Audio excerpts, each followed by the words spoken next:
Hi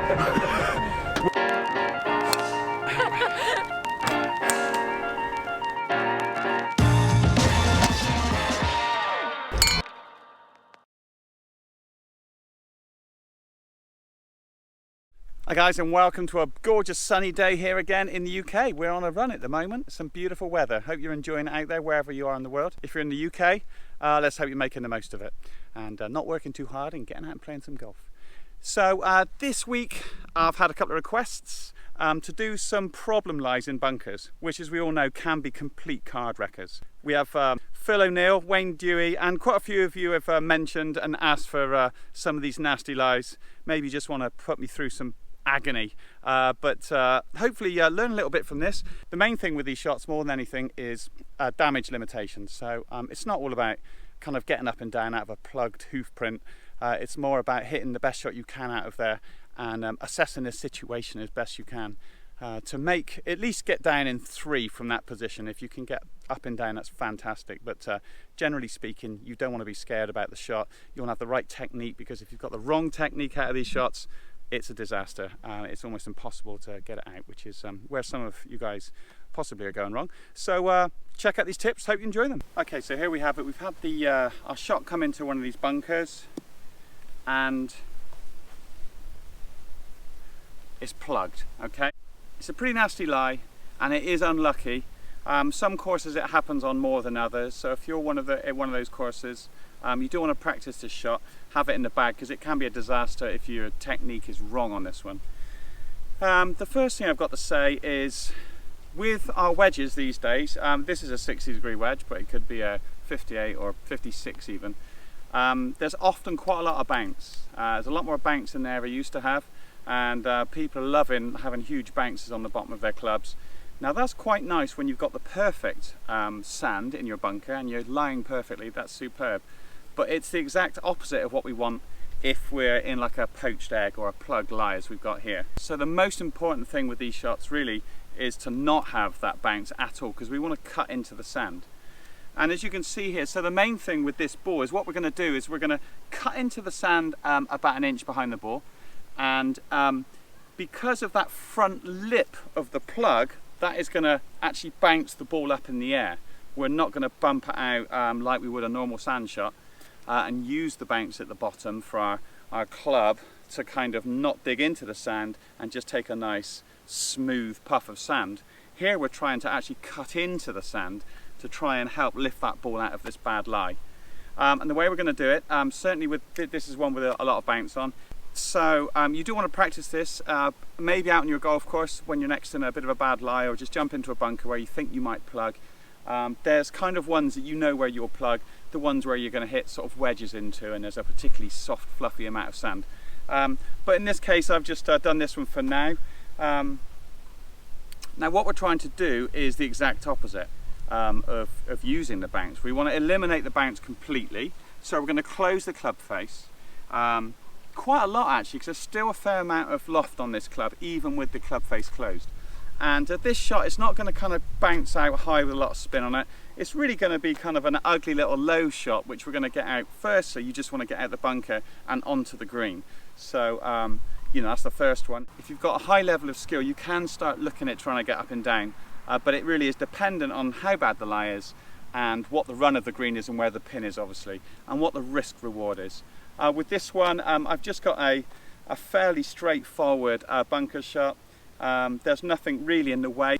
The lip's not particularly high, so that's another one to look at. But this ball should pop out about this high, even with this closed club face. So we're going to set up as usual. I would normally not open my feet too much, because generally speaking, when we open our feet, it opens the club face a bit more. We swing across it and we start to use this bounce even more. So for this one, we're going to square the shoulders and square the club face to the target a little bit more than usual. I would normally play it center to the back of my stance, because like I said, we're trying to dig down into and cut into the sand to throw it out. And then close our club face as much as we can. Okay, it feels a bit silly when you first try it, but you'll see the ball pop out quite nice when you do it. And it's not going to be a huge swipe at the ball. It's just going to be kind of, maybe I would hit it maybe 20% harder than what I normally would, because we've got a fair amount of sand to cut through first.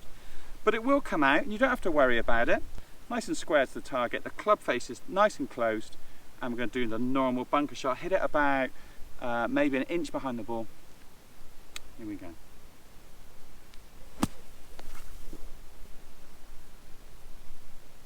And that popped out fine. Nothing to worry about there at all. And that was a pretty nasty kind of hard stood on ball. I'll do one more. All right, I'll do one more. So I'm going to just drop it in there and then stand on it. Now there's not a lot of loose sand around that. That is kind of into the hard wet sand there. So that is quite a nasty one. But that actually plays into our advantage, because like I said, the front end of that cup, which the ball is sat in, if we can get down in behind the ball with that closed club face, it's going to bounce off the front of that little cup it's sat in, and it'll just pop it up in the air. No problem again, you don't have to worry whatsoever about this. Same thing again, we're just going to be fairly square to the target with our hips, our knees and our shoulders. I'm going to keep our club face closed, hood it, and we're just going to hit down into about an inch behind the ball, and it'll just pop up in the air.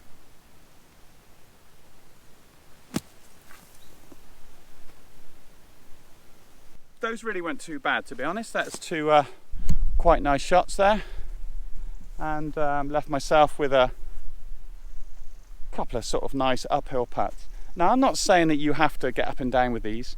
I would always first of all start looking at where my good miss is and where my bad miss is. Obviously, if you've got a huge deep bunker face, maybe you can't come out forward, but more often than not you can kind of either find a way to the middle of the green.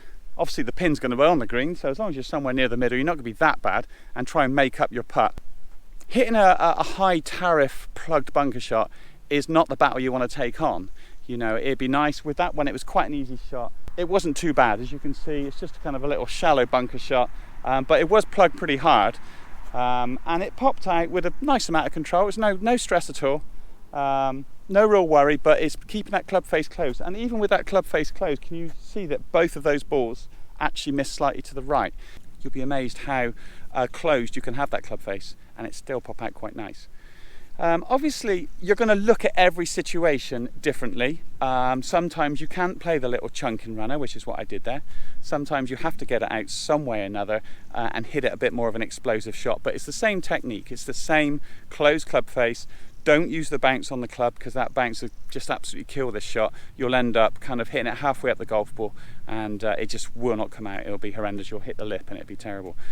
So work out your best exit strategy and just think, I'm just going to take one more extra shot. I'm going to take my punishment. I'll try and make a birdie somewhere else, or a par, depending on what level you are. So always don't just run in there trying to play the absolute miracle shot that you've seen on TV. Sometimes you can go for it if there's no trouble between you and the hole. Maybe the lip's particularly shallow and you just got to sort of chunk it out, then you really can look at getting up and down. But anything more difficult than that, just try and look at your different strategies and think, I'm going to get down in 3 from this. So I'm going to get out, might even be onto the semi, and then chip up and hold the putt, or maybe chip to the centre of the green and 2 putt. You've always still got that chance of getting up and down. Thanks for watching, guys. If you've got any suggestions of any particular shots that you're struggling with, or how I would approach a certain shot, I'll be more than happy to help. I do 2 videos a week, so please subscribe if you haven't already, and give this video a like if you enjoyed it, and write me a comment below. It'd be great to hear from you guys, and I'll see you next week.